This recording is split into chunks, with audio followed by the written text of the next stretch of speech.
જામનગરથી સામૂહિક આપઘાતનો મામલો સામે આવ્યો છે, જેમાં એક જ પરિવારના 4 સભ્યોએ સામૂહિક આપઘાત કરી લીધો છે। ચારેય મૃતદેહને જામનગરની જીજી હોસ્પિટલ ખસેડવામાં આવ્યા છે। ચામુંડા કાસ્ટ નામની ભંગારની પેઢી ચલાવતા હતા આ લોકો। તો ધંધામાં ખોટ જતા આત્મહત્યા કરી હોવાનું પ્રાથમિક તારણ નીકાળવામાં આવી રહ્યું છે। ત્યારે પોલીસને ઘટના સ્થળેથી સ્યુસાઇડ નોટ પણ મળી આવી છે।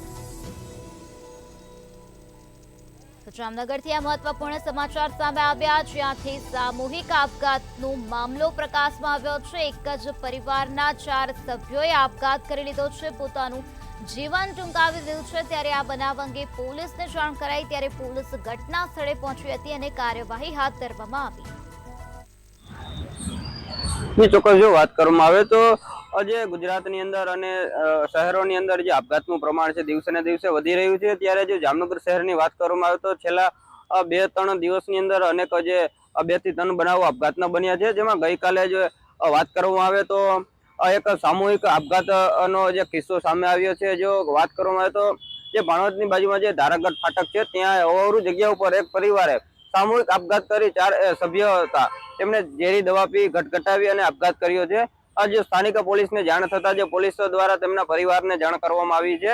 આ પરિવાર દ્વારા જે જણાવવામાં આવે છે કે પરિવાર દ્વારા જે સવારે સત્તા પર જવું છે તેમ કઈ ઘરેથી 4 પરિવારના સભ્યો જે નીકળી ગયા હતા અને જે આ અવાવરૂ જગ્યા છે ત્યાં જઈ એને આપઘાત કર્યો છે, દવા પીધી છે। અને આજે સમગ્ર મામલે પોલીસ દ્વારા પણ ઊંડાણપૂર્વક તપાસ કરવામાં આવે છે। જો વાત કરવામાં આવે વ્યવસાયની તો વ્યવસાય સાથે જે બ્રાસ પરાટ છે તેની સાથે જે સંકળાયેલા હતા અને ખાસ કરીને કોઈ લેણાની જો બાતમી હોય તેવા ટૂંકમાં કહી શકાય કે એના દ્વારા આવા પગલા ભરવામાં આવ્યું હોય ને સામૂહિક આપઘાત કરવામાં આવ્યો છે।